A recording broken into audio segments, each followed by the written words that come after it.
Hi, this is Mr. Lieberman, and we're going on talking about the War of Mexican Independence. And here we're looking at this guy, Joseph Bonaparte, and he is really a French guy that becomes the king of Spain, but he starts to create some trouble. By the way, here's some pictures of Joseph. You know, he likes to dress in really fancy clothes. This is my favorite right here.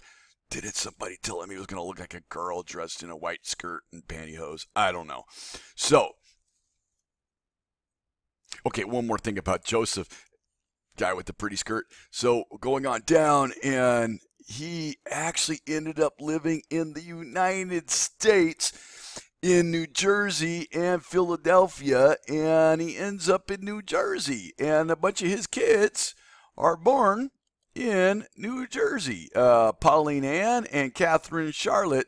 Okay, two of his kids were born there. It's not a bunch, it's two. Okay, but I thought that was kind of interesting. So a bunch of people who would get out of France and come to the United States like to look him up and see what he was doing. So here's what happened that made everything crazy is Joseph Bonaparte decided to seize money and property from the colonial churches in Mexico in 1804. But it hurt the whole economy. Many colonists who had worked for the Roman Catholic Church lost their jobs because the churches had no money left to pay them. And so the people began to resent the heavy hand of Spanish rule.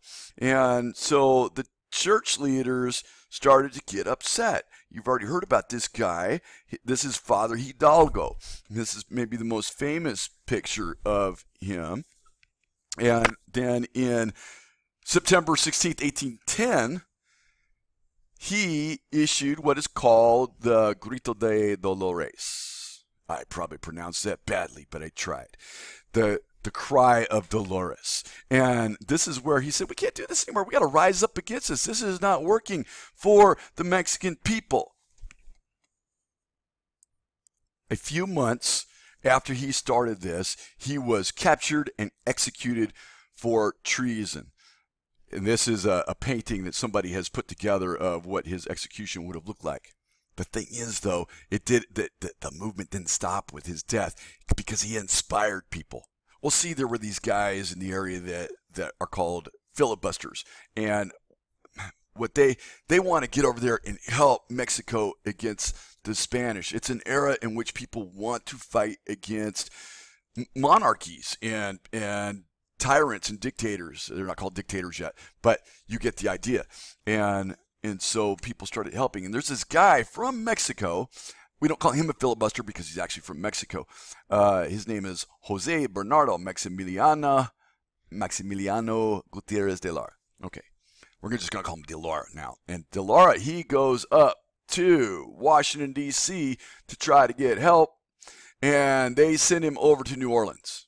And he recruits a bunch of men. One of these guys' names is McGee. McGee, yeah. And so he and McGee go over here and they get up here and they go across the river and they illegally enter Texas and take over the town of Nacogdoches. They take it over easily without much of a fight. And they call themselves the Republican Army of the North. Big name, okay? And then what they do is they're trying to get rid of the Spanish, right? They're trying to take over. This is in 1812, okay? And so they march on down and they go to the town of Goliad, okay? Here's Goliad, it says number 6 right there. And so they go to Goliad and they win that battle. They capture Goliad in November. So in August, they had been in Nacogdoches. By November, they capture Goliad, right? And in that time, though, McGee died suddenly. And then Samuel Kemper took command of what he was doing. And this leads us up to the Battle of Medina.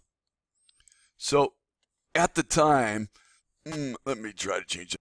Okay, I can work with that. So at this time, what we see is San Antonio is a huge area of strength for the Spanish. And so the Republican Army in the north knows they need to get up there, and so they go up there to try to fight, and they end up in a battle at Medina, and they pretty much get wiped out.